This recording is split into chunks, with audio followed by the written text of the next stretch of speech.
أريد أن أختم هذه الكلمة أو هذه المحاضرة وهذه الجلسة بالحديث عن الأخت الداعية العالمة الفاضلة التي تواضعت فاتخذتني شيخا في يوم من الأيام، عندما كنت أنا وهي والدكتور محمد إدريس في إنجلترا. كانوا قد جاء إلى إنجلترا لمتابعة الدراسات العليا، ثم شاء الله أن يلتقوا أول قدومهم إلى إنجلترا بي، وقد طلبا مني جزاهم الله خيرا أحسناء الظن بي أن أعطيهم شيئا من وقتي ليسألاني وليحفظا أنفسهما من أفكار الضالين والمضلين الذين تنتشر آراؤهم في جامعات الغرب. وقد من الله علي وعليهما بصحبة دامت 4 سنوات أو 5 سنوات، لا أذكر الآن بالضبط. كنا على صلة دائمة والحمد لله رب العالمين. أزورهم في غلاسكو ويزورونني في مانشستر، ونقضي أياما في مدارسة العلم، في قراءة بعض الكتب العلمية، في مراجعة الرسائل الدكتوراه التي كانوا يطرحونها. وأنا أشهد الله بأنني رأيت في الزوج وزوجته إخوة مخلصين، حريصين على العلم، حريصين على الدين، حريصين على الدعوة. وقد رأيت عجبا من الأخت الدكتورة فرحت، فقد كانت في غلاسكو، ولما زرتها في مرة من المرات شعرت بأنها قد التف حولها بعض الأخوات من الأخوات الباكستانيات المقيمات في غلاسكو، وكانت تسألني دائما كيف أدعو هؤلاء الأخوات، وتسألني في قضايا ومشاكل تتعلق في الدعوة وفي العلم، وكيف نقدم الدين للناس، وما هي المشاكل التي تعترضها. فأنا لما قدر الله وكنت مدركا منذ ذلك الحين بأنه سيكون لهذه الأخت الفاضلة شأنا في يوم من الأيام، كنت أدرك بأن الله سبحانه وتعالى سوف ينفع بها هذه الأمة، ولهذا أنا كنت أحضها على الاستمرار مهما لقيت من الشدائد والصعوبات. ولقيت شدائد في الطلب، تركت بناتها صغيرات، وتيمية كانت صغيرة. فين هذه تيمية؟ وكتيمية كانت صغيرة، وجاءت مرة لعندنا تيمية والأخت فرحت تطعمها الفلفل، وزوجتي تتعجب تقول كيف يعني أنت تطعميها الفلفل وهذه صغيرة؟ تقول حتى تتعود إذا كبرت. فنحن الحمد لله يعني رأيناهم وعرفناهم، عرفنا دينهم وعرفنا خلقهم وعرفنا غيرتهم على الدين. ولهذا لما جئت بعد هذه السنوات الطويلة وزرت الهدى رأيت شيئا ما صدقت أنني أراه. لم أصدق، لا لأنني أرى أن هذا مستحيلا على قدرة الله وكذا، لكن قلت في هذا الزمن القصير بورك في جهود هذه الداعية المحتسبة هذه البركة وبلغت هذا المبلغ، فالحمد لله رب العالمين. وأدركت عندئذ أن فراستي فيها وفي زوجها لم تكن فراسة خائبة، بل كانت فراسة صادقة والحمد لله. أنا لا أمدح نفسي بذلك، لكن أمدحهما في الواقع أنهم الحمد لله استقاموا، قرأوا علي العلم كما قلت، أعرف خشيتهم لله، أعرف صدقهم. ولهذا فمن قالوا لي في إسلام أباد، قالت لي إحدى الأخوات كيف نأخذ عنك العلم؟ قلت خذوه من تلميذتي، أنا أقدم من إذا أردتم أن أكون شيخا لكم فخذوا الدكتورة فرحت تكون شيخة لكم، فهي أخذت عني وهي إلى يومنا هذا تجلس معي وتسألني سؤال المتعلم، سؤال المتفقه، أسئلة شائكة تقف أمامها حائرة فتريد أن تهتدي برأي شيخها أو أخيها الكبير، فتسألني. لا تستنكف عن أن تتعلم إلى يومنا هذا. وهذا هو منهج أئمتنا الربانيين، كما قال بعضهم: نتعلم ما وجدنا من يعلمنا. نتعلم العلم النافع ما وجدنا من يعلمنا، لأن الله تعالى هو الذي يقول: وفوق كل ذي علم عليم.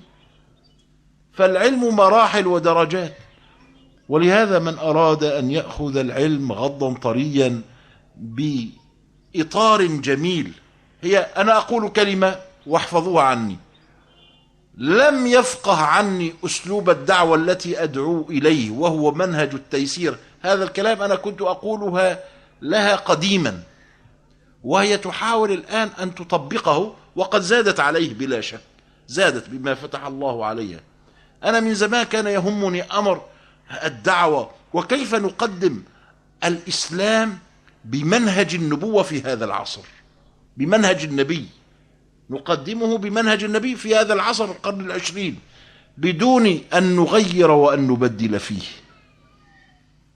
وكانت الدكتورة فرحة الهاشمي جزاها الله عنا وعنكم خيرا هي خير من عقلت هذا المنهج وفهمته وهضمته، وأنتم ترون آثاره في أنفسكم، في من حولكم، في المدن الأخرى. وأنا أعتقد بأن هذا المنهج سوف يسير إلى نهايته بإذن الله، مهما أراد الناس أن يقفوا. الدعوات سوف تعترضها عقبات ومشاكل، لكن نحن لا نقف معها إن شاء الله، نحن نمضي فيها إلى أن تبلغ إلى نهايتها إن شاء الله تعالى. ولهذا أنا أوصيكم بالهدى وبالقائمين على الهدى، الدكتورة فرحة وزوجها أخي العالم الداعية الفاضل التقي النقي، أعرفهم، الدكتور محمد إدريس زبير، والحمد لله رب العالمين، الله أكرمني بمعرفتهم. وكما قلت لكم سنين قضينا ليست وليلة ونهار بفضل الله وكرمه. فهذه هديتي إليكم، أنكم تحرصوا على الهدى. ليس عندي ما أهديكم إلا أن أقول لكم: خذوا الهدى إماما. وأرجو أن تجدوا في صدر الدكتور محمد إدريس وصدر زوجته إن شاء الله متسعا كبيرا ومجالا رحبا في ما يعن لكم من أمور الدين وأمور العلم، حتى تبلغوا ما تريدون وتحققوا ما تتمنون إن شاء الله. بقي أن أقول شيئا مهما، وهو أن معرفة العربية هي المفتاح لفهم الكتاب والسنة. فمن ملك هذا المفتاح ملك حسن الفهم عن الله وعن رسوله صلى الله عليه وسلم. ومن العجيب أن هذه الأخت الفاضلة أول ما لقيتها تحدثت أمامي بلغة عربية أنا ظننتها بادئ ذي بدء أنها عربية، وأدركت أنها هي باكستانية وتعجبت. قلت لها: هل سافرت إلى الدول العربية وتعلمت منهم؟ لأنها تتحدث كما يتحدث العرب، حتى هذا الشيخ محمد إدريس لا يستطيع يتحدث مثل زوجته بالحروف، مخارج الحروف. وقال: لا، أنا ما خرجت من باكستان، وتعلمت، والدي علمني، ثم درست واختلطت ببعض الإخوة فعجبت. ثم قدرتها على فهم العربية، لها ذوق خاص في فهم اللغة العربية كأنه العرب. يعني أنا زوجتي دائما تقول، تتحدث لأخواتنا، تتحدث عن الدكتورة فرحة، تقول: ما شاء الله إذا رأيتموها كأنها العرب، لا تظنون بأنها باكستانية، لا في كلامها، لأننا نعم، لأنها هي لما تتحدث حتى مخارج الحروف. ده هيك. أنا أعرف هنا بعض المشايخ يدرسون البخاري ومسلم وهو لا يعرف أن يتكلم كلمتين باللغة العربية، ثم يصدر الفتاوى في تضليل الناس وتكفير الناس. أنا لا، كيف هذا؟ أنا لا أدري. هذا هو لا يملك خطاب الإسلام. الخطاب الإسلام هو اللغة العربية، لا يفهم الكتاب والسنة ثم يصدر فتاوى فلان كافر وفلان مؤمن. والرجل الذي درس الكتاب والسنة ويفهم لغة الكتاب والسنة وهي اللغة العربية، فهذه مسألة يجب أن تولوها أهمية، لأن أستاذتكم أيضا تحسن اللغة العربية، أي أنها تحسن الفهم عن الله وعن رسوله في القرآن وفي السنة. شیخ محترم نے اپنی جو گفتگو ختم کی ہے تو آخر میں یہ فرماتے ہیں کہ میں اپنی بات کا اختتام کچھ اور باتوں سے بھی کرنا چاہوں گا. یہ باتیں میں نے کچھ لکھی ہیں، یہ ہیں تو میری جو اہلیہ ہیں ڈاکٹر فرحت ہاشمی، ان کے بارے میں تحدیث نعمت کے طور پر میں ضرور کہوں گا کہ ایک استاد کے جو کلمات ہیں اپنی اسٹوڈنٹ کے بارے میں، وہ میں بتانا چاہوں گا تاکہ آپ لوگوں کو بھی یہ علم ہو کہ ایک استاد اپنی اسٹوڈنٹ کے بارے میں کیا سوچتے ہیں. شیخ فرماتے ہیں کہ ڈاکٹر فرحت نسیم ہاشمیہ سے مجھے تقریباً 20 سال پہلے گلاسگو میں واقفیت ہوئی، اور پہلی ہی نشست میں مجھے یہ محسوس ہوا کہ یہ بہت تواضع کے ساتھ مجھے استاد تسلیم کرنے پہ تیار ہیں.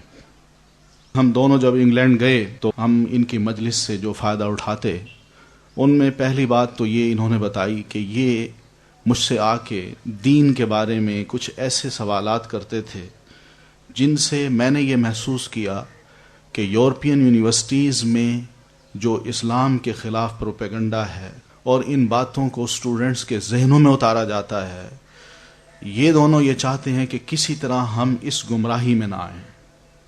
ہمیں اللہ محفوظ رکھے، اور اپنے علم کو مزید پختہ کرنے کے لیے اور لوگوں کے یا شیطانوں کے شر سے بچنے کے لیے یہ سوالات مجھے کرتے، اور مجھے بہت خوشی ہوتی.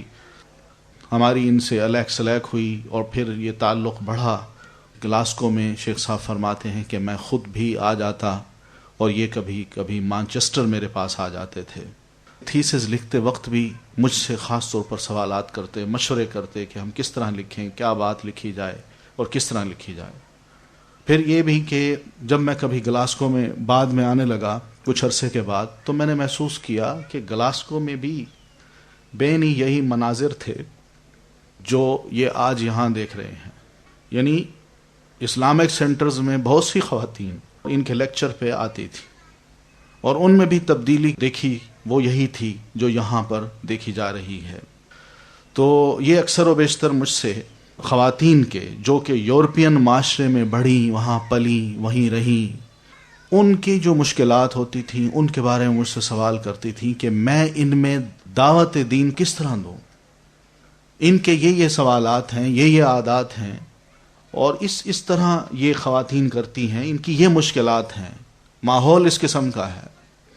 تو مجھے یہ محسوس ہوتا کہ یہ جو اتنا کچھ سوچتی ہیں، اتنا کام کرتی ہیں، کہ شاید اللہ تعالیٰ مستقبل میں ان سے کوئی اچھا کام لے گا.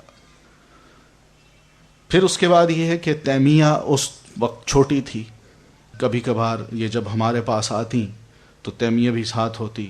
مانچسٹر میں ہی جو 4 روز یا 8-10 دن کا جو قیام ہوتا تھا، تو اس دوران ایک مرتبہ میری اہلیہ نے دیکھا کہ تیمیہ کی والدہ جو ہیں یہ تیمیہ کو مرچیں کھلا رہی ہیں. تو وہ بڑی پریشان ہوئی. انہوں نے کہا تم مرچیں کھلاتی ہو؟ تو یہ کہنے لگیں کہ میں ان کو اس لیے کھلا رہی ہوں کہ یہ پاکستان جا کے پاکستانی کھانوں کی عادی بن سکے. تو یعنی ہمارے لیے بڑی عجیب چیز تھی. تو بہرحال کہتے ہیں کہ ہم نے ان کو دیکھا ہے، جانا ہے، پہچانا ہے. ان کی دین سے محبت اور ان کے شوق کو بھی ہم نے پہلے بھی دیکھا تھا، اور جو امیدیں مجھے وابستہ تھیں وہ پاکستان میں آ کے میں نے الہدا میں آ کے جو کچھ دیکھا ہے. تو یہ ایک بڑی اہم بات ہے کہ الحمدللہ ان کی محنتوں کا ایک بہتر نتیجہ میرے سامنے آیا ہے. کسی نے اسلام آباد میں مجھ سے یہ سوال کیا تھا کہ ہم آپ سے کیسے علم حاصل کریں، یعنی مجھ سے پوچھا. تو میں نے اس کو یہ جواب دیا کہ آپ مجھ سے نہیں بلکہ میری جو اسٹوڈنٹ ہیں ان سے علم حاصل کریں، یعنی ڈاکٹر فرحت سے. جب یہ آپ کے پاس موجود ہیں ان سے علم حاصل کر لیجئے، اور پھر اس کے بعد آپ سوچئے گا مجھ سے علم حاصل کرنے کی. اس لیے کہ میں عربی زبان میں پڑھاتا ہوں، عربی زبان جانتا ہوں، آپ کو عربی زبان آتی نہیں، اور میں جب بولوں گا تو آپ کیسے علم حاصل کریں گی؟ اس لیے پہلے وہ علم حاصل کر لیجئے، اس کے بعد انشاءاللہ اللہ نے چاہا میرے دروازے بھی کھلے ہیں، میں بھی انشاءاللہ علم کو پھیلانے کی جو بھی کوشش ہو سکی میں کروں گا، اور آپ کو سکھانے کی بھی.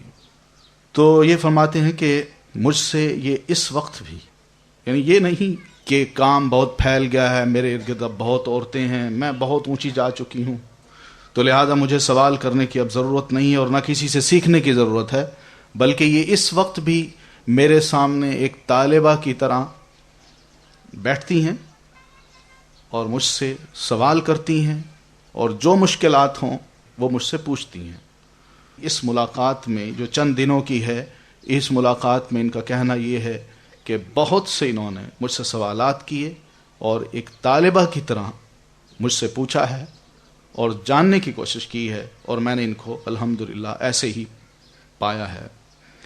وجہ یہ ہے کہ ہمیں علم کو سیکھنا چاہیے، اور سیکھنا اس لیے چاہیے کہ ہم سیکھیں اور دوسروں کو سکھائیں. علم اس لیے جانیں کہ ہم سیکھیں. قرآن مجید میں اللہ تعالیٰ فرماتے ہیں وَفَوْقَ كُلِّ ذِي عِلْمٍ عَلِيمٍ، ہر عالم کے اوپر ایک عالم ہوتا ہے. تو یہ بات اگر ذہن میں آ جائے تو پھر انسان اپنے آپ کو طالب علم ہی سمجھتا ہے. تو بہرحال انہوں نے جو طریقہ کار میتھڈ اختیار کر رکھا ہے دعوت دین کو پھیلانے کا اور دین کو پڑھانے کا، الحمدللہ یہی وہ میتھڈ ہے جو اللہ کے رسول صلی اللہ علیہ وسلم کا تھا، جو صحابہ کرام کا تھا، جو تابعین کا تھا. آج اسی منہج کو پکڑنے کی، اس کو پھیلانے کی اور اس کو سکھانے کی ضرورت ہے. اور میں ان کے منہج سے بہت متفق ہوں، بلکہ میں یہ کہوں گا کہ جو کچھ میں چاہتا تھا وہی کچھ یہ کر رہی ہیں. تو اس لیے اس کی وجہ یہ ہے کہ اس منہج میں بڑی خیر ہے، اور آپ خود محسوس کرتی ہوں گی کہ اس منہج کے اثرات ہم پر بھی ہیں، معاشرے پر بھی ہیں. تو لہذا اس منہج کو چلتے رہنا چاہیے. لوگ اگر مخالفت کرتے ہیں تو کرتے رہیں، کچھ کہتے ہیں تو کہتے رہیں. ہمیں اپنا وہ منہج ترک نہیں کرنا چاہیے، اس پہ بالکل پورے اعتماد کے ساتھ چلتے رہنا چاہیے. اور اس سلسلے میں ان کی نصیحت یہ ہے کہ میں آپ سے کہوں گا کہ الہدا کو تھامے رکھیے، الہدا کے ساتھ اپنے آپ کو جوڑیے. خواتین کی تعلیم کا اگر کوئی بہتر ادارہ ہو سکتا ہے جو صحیح منہج کو لے کے آگے چلتا ہو، جس میں کوئی غلو نہ ہو، کوئی مبالغہ نہ ہو، جس میں گھر بھی سلامت رہے اور خاتون بھی دین کو پڑھ کے اپنے آپ کو ایک بہتر مسلمان خاتون بنا کے پیش کر سکے، وہ الہدا میں ہی یہ سب کچھ انشاءاللہ آپ کو ملے گا. اس لیے کہ میں یہاں آیا ہوں، میں نے محسوس کیا ہے کہ خواتین کے جو مسائل ہیں، مسلمان خواتین کے جو خاص طور پر الہدا کی ہیں، ان کے بہت حد تک نہ ہونے کے برابر ہیں، لیکن جو دوسرے ہیں ان کے ہاں بے شمار مسائل ہیں. تو اس لیے اسی منہج کو آپ تھامیے، اور میری دعا ہے کہ اللہ تعالیٰ آپ سب کو دین کا ایک اچھا عالم بنائے، طالب علم بنائے، اور دوسری بات یہ بھی ہے کہ اس پر چلنے کی توفیق بھی عطا کرے. کہتے ہیں ایک اور اہم بات میں آپ کے گوش گزار کر دوں، وہ یہ ہے کہ عربی زبان کی معرفت قرآن کو سمجھنے کی کنجی ہے. جو شخص عربی زبان کو جانتا ہے وہ قرآن مجید کو بآسانی سمجھ سکتا ہے. میرے لیے بڑی تعجب کی بات یہ ہے کہ جب میں ڈاکٹر فرحت ہاشمی سے ملا تو پہلی ملاقات میں نے یہ محسوس کیا کہ ان کا عربی نطق اور حروف کی جو ادائیگی ہے وہ بہت درست ہے. یعنی اس حد تک کہ مجھے یہ سوال کرنا پڑا کہ کیا تم عربیہ تو نہیں ہو؟ انہوں نے کہا نہیں. پھر میں نے یہ سوال کیا کہ کیا تم نے کبھی عرب ورلڈ میں جا کے علم کو سیکھا ہے؟ انہوں نے کہا نہیں. تو پھر میں نے پوچھا کہ کیا وجہ ہے، یہ کیا اتنی طلاقت اور اتنا اچھے انداز سے عربی زبان کا بولنا کہ خود بھی عرب خواتین نہیں بولتی، تو اس کی وجہ کیا ہے؟ تو پھر انہوں نے بتایا کہ میں نے اپنے والد محترم سے پڑھا، یونیورسٹی میں پڑھا، عربی زبان کو سیکھنے کی کوشش کی اور یونیورسٹی میں کچھ عرصہ پڑھایا ہے، تو اس وجہ سے یہ عربی نطق جو ہے وہ مجھ میں آ گیا ہے. تو بہرحال ان کا کہنا یہ ہے کہ میں اب بھی کہتا ہوں کہ ان کا نطق ڈاکٹر ادریس کے نطق سے زیادہ بہتر ہے. تو اس کی وجہ یہ ہے کہ کچھ شہادتیں ہیں، کچھ گواہیاں ہیں اس کی. ایک تو میں دیتا ہوں، دوسرا یہ کہ میری اپنی جو اہلیہ ہیں وہ اب تک خواتین کو جو بھی حلب میں ان کو ملتی ہیں، وہ جب اکٹھی ہو کے بیٹھتی ہیں تو وہ عربی عورتوں میں بیٹھ کے ان کا ذکر خیر کرتی ہیں اور یہ کہتی ہیں کہ وہ سوال ہی پیدا نہیں ہوتا کہ پاکستانی ہو، آپ ان کو دیکھ لیں بولنے میں، اگر عرب نہ لگیں تو مجھے کھانا. تو بہرحال اس اعتبار سے میں سمجھتا ہوں کہ اللہ تعالیٰ نے ان کو عربی زبان کی بھی ایک ملکہ عطا کر رکھا ہے. ہمارے ہاں لوگ عربی جانتے نہیں، عالم اور مفتی بن بیٹھتے ہیں اور پھر اس کے بعد فتوے بھی بڑے شدید قسم کے دے دیتے ہیں جو مناسب رجحان نہیں ہے. بہتر یہ ہے کہ آدمی کو اپنی خامیاں جہاں ہیں ان کو دور کرنی چاہیے اور پھر اس کے بعد کسی کے اگر محاسن ہیں، خوبیاں ہیں، تو ان کو بھی صدق دل سے قبول کر کے ذرا اعتراف کرنا چاہیے. تو بہرحال شیخ صاحب کا یہ بیان تھا، یہ گفتگو تھی جو ان الفاظ پہ ختم ہوئی ہے.